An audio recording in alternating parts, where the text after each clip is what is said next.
नमस्कार दोस्तों, ममता भक्ति चैनल में आप सभी का स्वागत है। मेरी ओर से सभी भाई बहनों को गुरु पूर्णिमा की ढेर सारी शुभकामनाएं।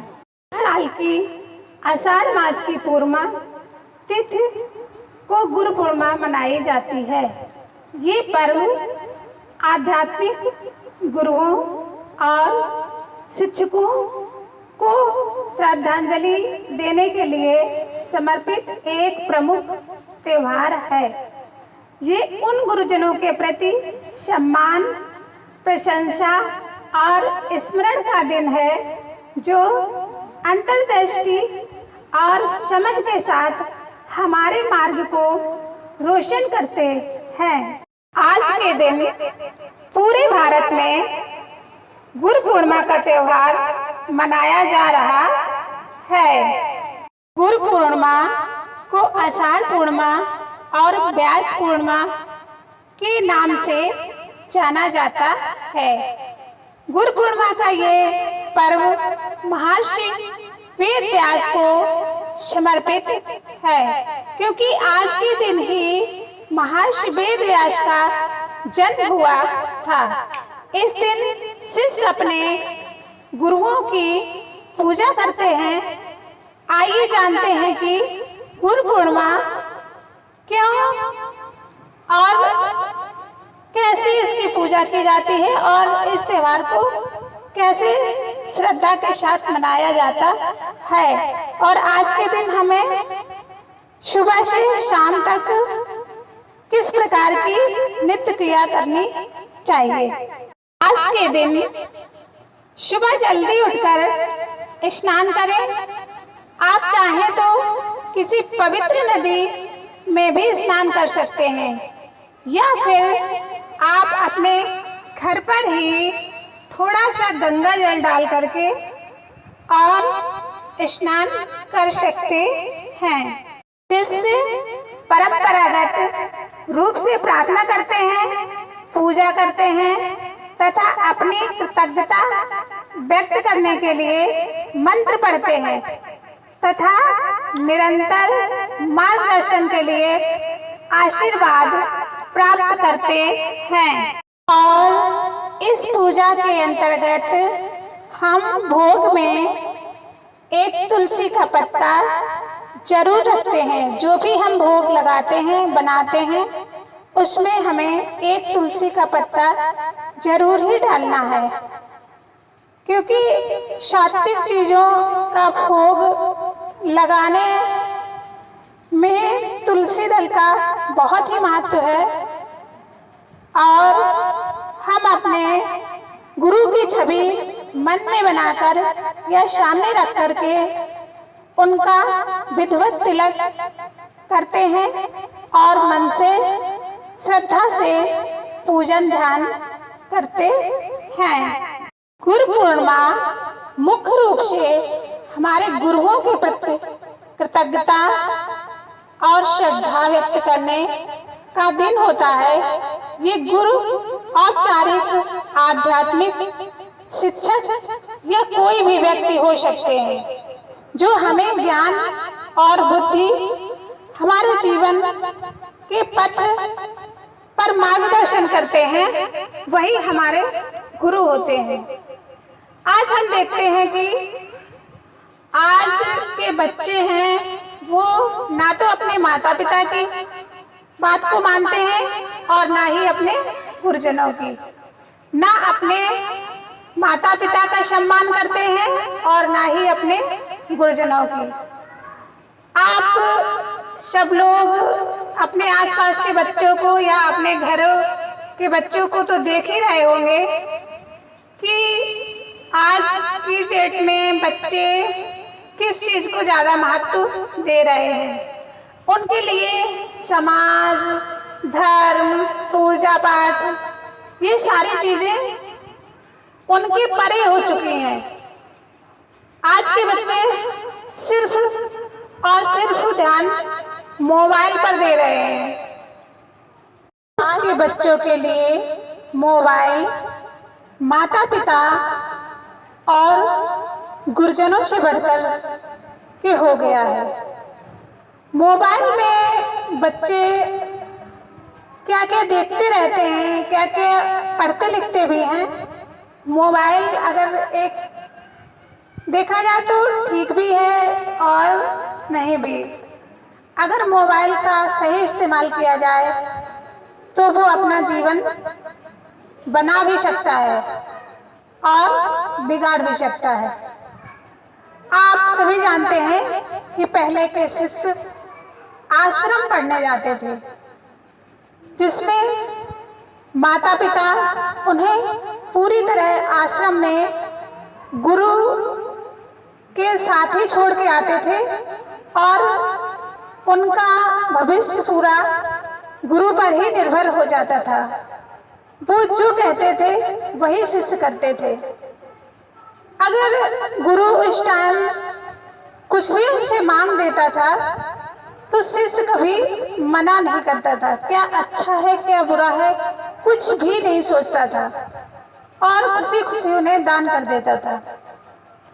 आपने कई कहानियां सुनी होंगी, जैसे एकलव्य, उन्होंने गुरु की मूर्त बना करके शिक्षा प्राप्त की थी, परंतु जब गुरुजी ने पहले से ही अर्जुन को वचन दे रखा था कि तुम्हारे ऐसा धनुर्धर कोई नहीं होगा, और जब एकलव्य ने अपने बाणों से कुत्ते के मुंह का भेदन करके कर दिया था और वो कुत्ता आश्रम पहुंचा और गुरुजी को ऐसा लगा कि ये अर्जुन से आगे है, तो गुरुजी ने उसका अंगूठा ही मांग लिया था।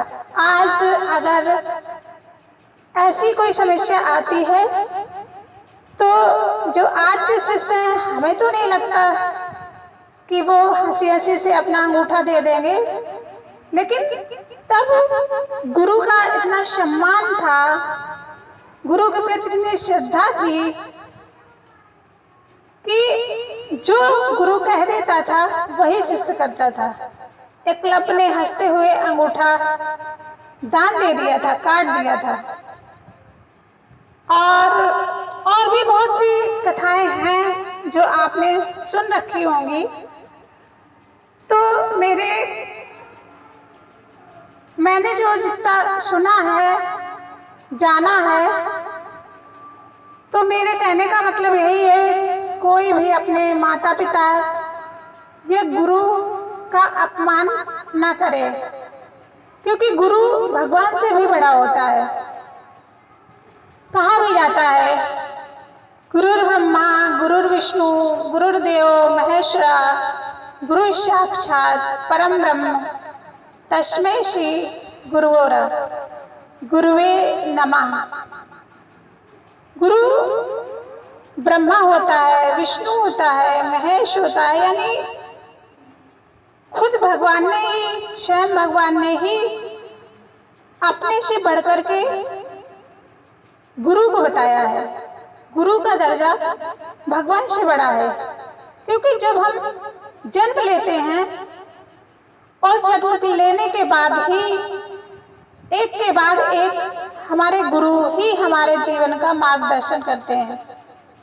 जब हम जन्म लेने के उपरांत माँ की गोद में रहते हैं तो सबसे प्रथम गुरु मेरी या आपकी माँ होती है।